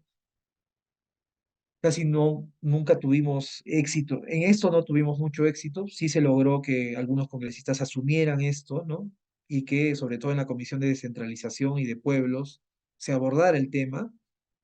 Conversamos varias veces con el MINAM, que era supuestamente el interesado en ser quien desarrolle esta política, ¿no? Y ser el ente rector, porque hay un conflicto en el Estado peruano de quién es el ente rector. Ahora el MINAM solamente tiene la zonificación ecológica y económica ambiental, ¿no? Creo que le han reducido su carácter más integral. También hablar con las autoridades, porque en esa época muchas autoridades eran parte de los conflictos por uso del territorio. En el caso de el gobierno regional de Cajamarca fue fuerte, hay otros gobiernos locales que también están involucrados, ¿no? Los de llamado corredor minero, en el caso del Cusco Espinar, Chumbivilcas, ¿no? Entonces hay una serie de autoridades que estaban interesadas y también los gobernadores regionales, entonces se buscó hacer alianzas o llegar también a representantes de estas instituciones, ¿no? Como AMPE, REMURPE, la Asamblea Nacional de Gobiernos Regionales y el Congreso, ¿no? Como les decía. Y también se desarrollaron algunas iniciativas de movilización, ¿no? Foros dirigidos a organizaciones sociales y ciudadanía para que se hagan de estas banderas. Es una forma de movilizar también a la ciudadanía. La conformación de plataformas a nivel regional que también generen iniciativas por sí mismas, ¿no? Y tejer una red de aliados frente al tema. Identificamos también, por supuesto, a quienes se oponían a una ley y a una política de ordenamiento territorial. Eh, Muchas veces estaban vinculados al Ministerio de Energía y Minas, a los conglomerados empresariales, estos sectores, ¿no? Que consideraban que incluso el ordenamiento territorial era un asunto de comunistas, que eso era volver a los soviets de Rusia y no sé qué tonterías, ¿no? Entonces, ahí también teníamos unos adversarios bastante tenaces que siempre se opusieron a que exista cualquier política de ordenamiento territorial, ¿no? En el caso de Colombia sí existe el ordenamiento territorial, yo creo que es medianamente exitoso, no más allá de la situación de conflicto que existió en Colombia, y hay otros lugares donde también existe el ordenamiento territorial, que es una manera, es un tipo de política, de herramienta, que puede servir para que conozcamos las características de nuestro territorio y generemos un diálogo entre los distintos actores para planificar el territorio, para gestionarlo, para lograr el desarrollo del territorio, etcétera, ¿no? Entonces, al final participamos en el acuerdo nacional como apoyo técnico de la Asamblea Nacional de Gobiernos Regionales y de alguna forma participamos en algo que sí logramos, ¿no? Sí se logró una política de ordenamiento y gestión territorial, pero la ley nunca se logró, nunca se alcanzó, ¿no? Entonces la política está, pero bueno, no tiene ninguna consecuencia práctica en la realidad, ¿no? Esa es la realidad. Quería transmitirles de todas maneras esta experiencia que recordaba en el trabajo que alguna vez hice en incidencia política, ¿no? Deben existir otras experiencias muy interesantes también, por supuesto, si alguno tiene alguna, creo que es el momento de presentarla también, ¿no? Si quisieran compartirla muy brevemente, por supuesto, y con eso podríamos terminar ya nuestra sesión de ahora, o si hay alguna pregunta también, ¿no? Y les voy a dejar esto, acá está la bibliografía, en fin, hay algunos documentos, y en la otra presentación también he dejado ya bibliografía para que puedan por lo menos tener algunas lecturas iniciales, ¿no? Bueno, muchísimas gracias al compañero. Buenas noches a todos y a todas. No, simplemente quería, primeramente, compañero, gracias por su exposición, la verdad que es bastante clara, compañero Álvaro. Una de las experiencias que puedo compartir desde Argentina, cuando se vienen dando muchas veces en gobiernos por ahí más progresistas o socialistas, tiene que ver con las mesas territoriales constantemente que vienen pasando en el territorio, más que todo en lo local y después en lo provincial y en lo regional. De esa manera también en esas mesas territoriales tienen que ver, por ejemplo, según también qué instituciones quieren compartir o quiénes quieren abordar temas más de incidencia dentro de los actores que están interviniendo. En ese caso, eso ha quedado como algo muy arraigado acá, al menos en Buenos Aires y parte de muchas provincias, donde los actores confluyen, no solamente los actores sociales, sino también las instituciones y los actores políticos para poder generar ciertas incidencias que significa la formación de las políticas públicas. Uno de los ejemplos que se planteó en la política pública en Argentina, por ejemplo, fue el tema mayormente el tema de lo que es géneros, ¿no? Todo lo que es la ley de la legalización del aborto o las leyes todos referidos a lo que es el género y la diversidad y todo lo que es perspectiva de género. Eso se planteó desde una agenda política que empezó a trabajar de lo local para lo nacional. Pero eso tiene que ver también con como dijo el compañero, con la gobernanza, ¿no? Si hay un gobierno donde está accesible ese tipo de política porque quiere desarrollarlo, porque quiere ser una mirada más socialista, progresista, obviamente lo va a plantear desde un diagnóstico más participativo.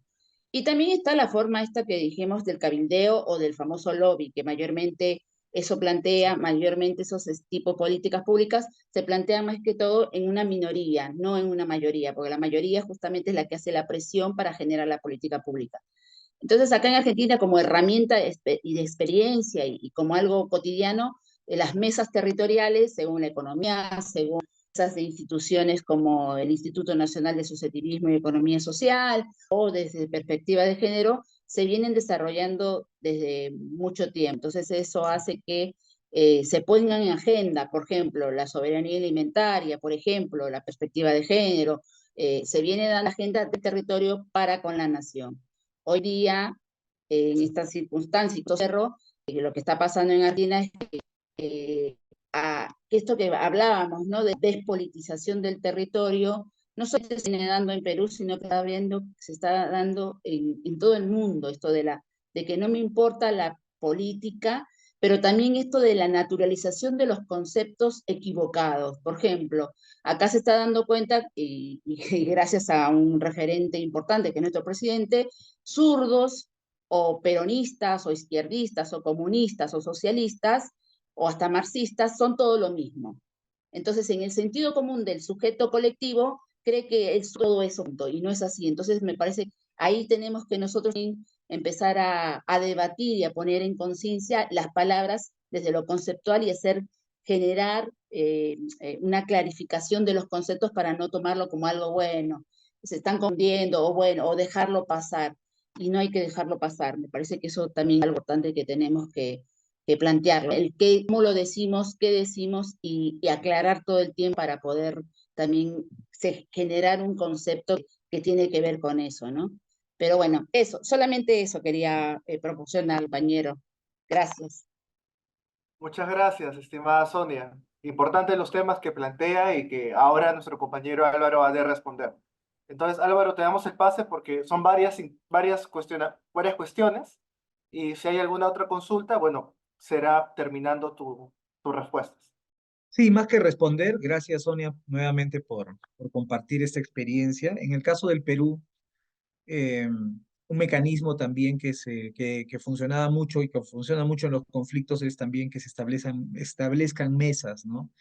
Donde se pone de interlocutor al ministerio, a un ministerio determinado y de esa manera ya como que se pone una patita en el Estado y se presiona, ¿no? Para que nuestra problemática sea escuchada y obliguen a que las autoridades las tomen en cuenta. Yo conozco el caso de varias, pero que podríamos sintetizar de la siguiente manera, ¿no? Hay un conflicto, ha habido protesta, ha habido movilización, no me escuchan, ¿no? Trato de que esa movilización llegue a los medios, porque muchas veces solamente a través del conflicto llegamos a los medios y a través de un conflicto que puede ser muy duro, ¿no? Terminamos, digamos, generando que las autoridades tengan que obligadamente instalar un espacio de diálogo en la medida en que el conflicto escala y se crean estas mesas donde efectivamente se logra o se puede lograr en algunos casos algunos resultados, ¿no? Dependerá, como dice la compañera, del gobierno, de cuán receptivo sea o no sea receptivo. En el gobierno de Castillo, aparentemente había una recepción, una receptividad de los actores sociales, hicieron estas mesas descentralizadas, pero ya no hubo tiempo para saber si es que realmente se iban a poder cumplir o no con todas las cosas que se acordaron en eso, porque parecía un recurso que se tenía ya a la mano, ¿no? Y finalmente no sabemos si se tomó realmente o no en serio esas demandas, ¿no? Pero esto de las mesas efectivamente es lo que decíamos, ¿no? Cómo generamos espacios donde los actores que puedan ser afectados, ¿no? O los aliados o quienes construyen una causa puedan ser escuchados y generar también una toma de decisiones en esos ámbitos, ¿no? En otros países también existen esos mecanismos que no necesariamente están, eh, digamos, institucionalizados, algunos avanzan a institucionalizarse con más fuerza, ¿no? En el caso de los gobiernos locales, antes de los años 80 habían espacios de participación sin necesidad de una ley ni nada, y se generaban vastos procesos de participación y se lograban resultados muy concretos, ¿no? Pero creo que es importante y me parece genial que lo haga Sonia, ¿no? Jugar con esta idea de la gobernanza, ¿no? De cómo estamos entendiendo justamente este funcionamiento de los distintos actores de un sistema político, ¿no? Y cómo puede haber sistemas más amplios, ¿no? Más democráticos y otros más reducidos, ¿no? Por ejemplo, en este momento, los que están en el Congreso, ellos dicen, nos eligieron. No me importa lo que piensen, ya me eligieron y yo voy a decir lo que me dé la gana, ¿no? Porque yo soy electo y así es la democracia, ¿no? Ese es un poco el discurso que ellos tienen, no les importa ni les da vergüenza ser la gente más repudiada, ¿no? del país, no tienen ninguna vergüenza. Bien, sí, Jacqueline. ¿Qué tal? Muy buenas noches con todas y todos. Bueno, he escuchado atentamente todo los conceptos, lo he explicado, ¿no? Es bastante interesante. Asimismo, los aportes que ahorita está mencionando Sonia, ¿no? Desde el punto de la política que está viviendo Argentina. Lo otro es que también me encantaría agregar unas cosas que hace un momento ha pasado, bueno, en Amazonas, en la población Abajún. Yo soy perteneciente a la población Abajún. Ha sucedido un atentado contra una jefa que es cuidadora del medio ambiente, a ver, para dar, sería la reserva comunal de Tutanaín, es por el pueblo abajo que están, por parte de Nieva, Cenepa, por ahí vamos, muy cercano. Lo que quiero recalcar es que ha sucedido un día después de que tuvieron una reunión en contra de lo que es la minería ilegal. En esos lugares, por lo que es CENEPA, ha ocurrido, siempre viene ocurriendo lo que es la minería ilegal, no es reciente.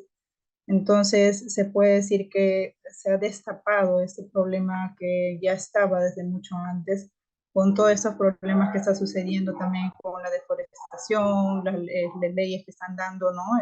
Justo como mencionas, el mismo Congreso con sus fines, ¿no? Bueno, beneficios, etcétera.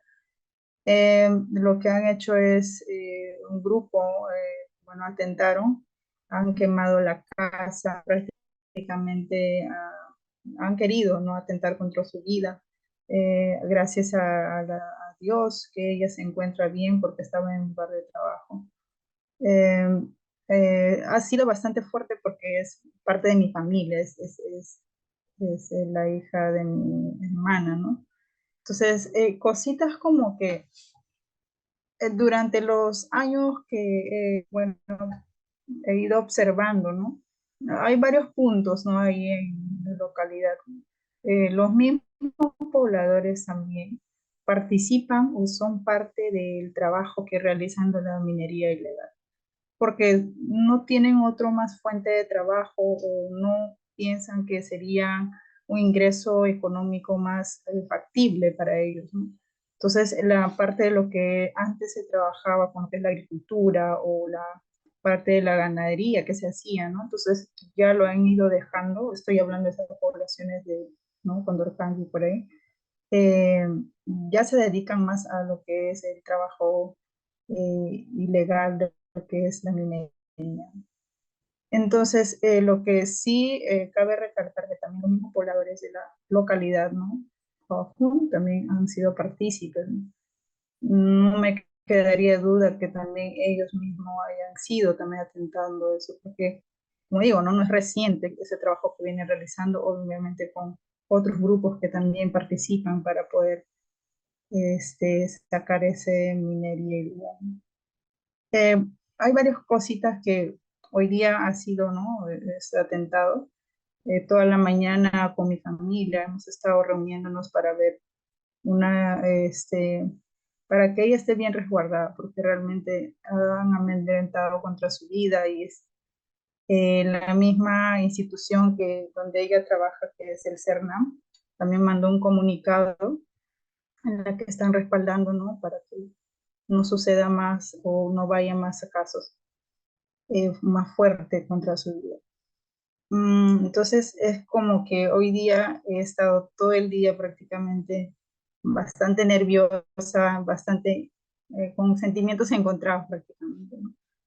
Este, y como digo, ¿no? Son varias cosas, si hablamos desde el punto político, eh, van a jugar siempre ese papel, ¿no? De que se van a hacer de que sí funcionan, aparte de que sí, ¿no? Pero al final también son partícipes de ese mal que están haciendo, ¿no? O sea, una cosa es que las políticas hacen asumir o creer que simplemente puede funcionar y en realidad si vamos a dar una, si vamos a la realidad es que existen sí grupos que sí van a querer proteger, ¿no?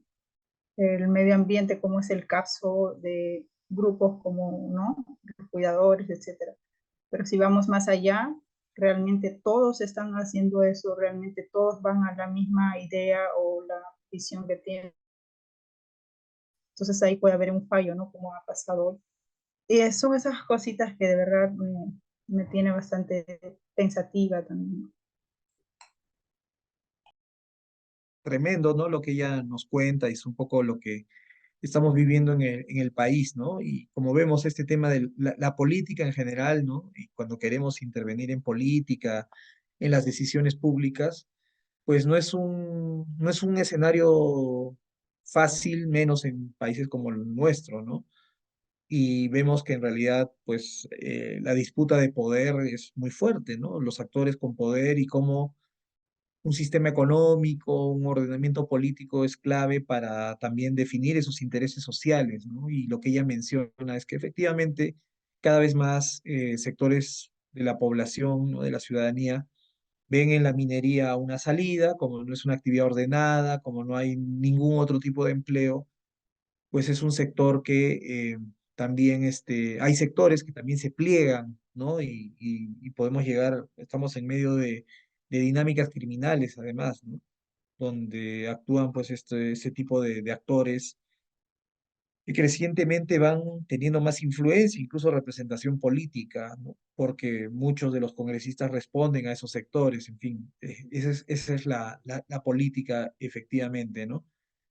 Pero y esto no podemos dejar de considerarlo en nuestra estrategia, en nuestra forma de hacer política, ¿no? Considerar a estos actores y cómo convencerlos. Una herramienta era el ordenamiento territorial, por ejemplo, ¿no? O sea, era algo que te permitía ver la vocación del territorio, y que identificar a los actores, que se pongan de acuerdo, dónde se puede, dónde no se puede, qué cosas tenemos que preservar, qué derechos hay que defender. Pero bueno, en un país donde se plantea que es el mercado el que debe resolver todos los problemas, es el mercado, entre comillas, el mercado el que plantea las dinámicas territoriales y parte de esas dinámicas territoriales ahora están muy vinculadas o a la informalidad o a la criminalidad, ¿no? Que es parte ya de nuestra realidad, ¿no? Hay lugares, en fin. Pero gracias por compartir esta experiencia tan terrible, tan difícil, ¿no, Jacqueline? Y bueno, es parte de conocer también en qué estamos y cómo podemos en el marco de eso también actuar, ¿no? Bien, está entonces Marisela, ¿no? Marisela, adelante. Hola, muy buenas noches con todos. Me llamo Marisela. Estaba ahora escuchándole el tema de lo que es la política, por ejemplo, en mi comunidad. Está casi a 1 hora y media de Lima y, por ejemplo, hay una política pública de agua y saneamiento, si no me equivoco. Y en mi sector casi somos como más de 5 décadas que estamos luchando, venimos tratando de hacer, hemos hecho marchas hasta cuando yo era menor de edad. Me recuerdo que íbamos a marchas, buscamos la manera de poder acceder a proyectos que, donde un tiempo creo que hubo agua para todos y donde dijeron que accedieron casi la mayoría. Bueno, lastimosamente no accedimos a esos proyectos y me da mucha tristeza que en plena pandemia hemos sido los que hemos sido más perjudicados. Y el tema de que supuestamente las políticas públicas abarcan a los sectores donde hay más exclusión, pero en mi sector no ha habido ese tipo de políticas, por ejemplo, no solo de políticas de saneamiento, sino también políticas como de salud. Este, en mi comunidad casi abarca más de 2.000 a 5.000 familias y apenas hay una posta que en pandemia también ha sido saturada y fue la primera posta del Perú que fue clausurada en pandemia debido a que no tenía los equipamientos para poder atender a personas con COVID. Eso era lo que quería compartir. Muchas gracias, Marisela. No, también interesante, importante, ¿no? Como a través, o sea, digamos, a pesar de la movilización que hemos dicho no lo resuelve solo, nuestra estrategia de incidencia o de acción política, ¿no? No ha sido suficiente, ¿no? En un Estado que no escucha, ¿no? O sea, En fin, creo que sí es importante considerar todos esos factores también para pensar cómo podemos hacer política, porque finalmente ya más allá de la incidencia, esos términos que tenemos, de lo que se trata en realidad es de cómo hacemos política, ¿no? Cómo llegamos a conseguir los objetivos que nos trazamos, que son además objetivos muy justos, ¿no? El hecho de tener acceso al agua es algo tan fundamental y ya en la pandemia vimos, ¿no?, las consecuencias que ha tenido este abandono de parte del Estado por quienes conducían el Estado, ¿no? De derechos tan fundamentales y que pasan décadas y no se resuelven, ¿no? Y por eso justamente muchos sectores de la ciudadanía pues ya dicen la democracia no sirve, ¿no? No me resuelve nada. Y bueno, buscamos, en fin, otras alternativas o nos replegamos a nuestra vida personal. Ya veo cómo salgo, cómo resuelvo yo mis cosas, ¿no? Porque no voy a perder el tiempo rebotando, digamos, en el Estado o viendo cómo, en fin, eso es algo que también debemos considerar, ¿no? Y claro, y no respondía a Anónimo, que nos hablaba de cómo en la universidad se pueden desarrollar estrategias de incidencia, ¿no? Sobre temas tabú. Bueno, a estas alturas ya me sorprende que hayan todavía temas tabú en la y más en la universidad. Pero sí, pues se pueden ridiculizar, satanizar, es parte de lo que hacen los adversarios de una causa, ¿no? En el tema constitución, por ejemplo, hemos visto eso, ¿no? O sea, algo que es parte de la tradición liberal, como les decía, ¿no? De repente satanizado y se plantea, por ejemplo, que quienes eh, piden cambio de constitución, ¿cómo piden cambio de constitución si ni siquiera han leído la constitución que existe ahora, ¿no? Entonces, no saben de qué están hablando y están pidiendo cambio de constitución.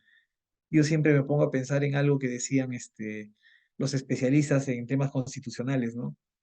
Esa es una demostración de los problemas que tiene esta constitución. Si los ciudadanos no se sienten parte de ese pacto social, no conocen siquiera esa constitución, no sienten que representa nada para ellos, entonces hay un problema con la constitución. Entonces siempre va a haber ese juego con la ridiculización, con la satanización, ¿no? De una causa, eso lo van a hacer siempre, ¿no? Ya sabemos cómo funciona en nuestros países el poder, ¿no?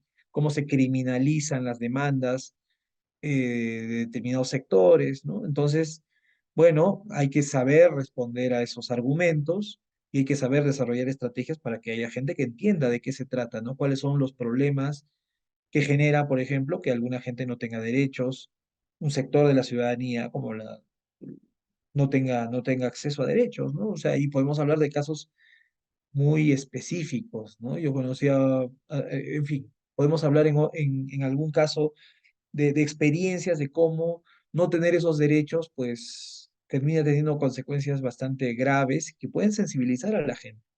O sea, la ciudadanía puede entender cuando mire esos ejemplos concretos de cómo estas exclusiones tienen consecuencias, ¿no? Ahora mismo, ¿no? Cuando se trata de separar el tema de los feminicidios de la sociedad machista y patriarcal en la que vivimos, ¿no? Es como que son unos loquitos los que matan mujeres, ¿no? Son gente que perdió la razón o tienen algún tipo de patología, ¿no? Pero no se plantea el tipo de sociedad en el que estamos, cómo esta cultura machista está vigente, presente, y por tanto cómo es importante incorporar un enfoque de género que no consiste en otra cosa sino en la igualdad, ¿no? Pero para algunos la igualdad también es un problema, ¿no? Entonces vivimos en una sociedad conservadora donde la igualdad de las mujeres es amenazante para los hombres, ¿no? O puede ser vista como una amenaza, ¿no?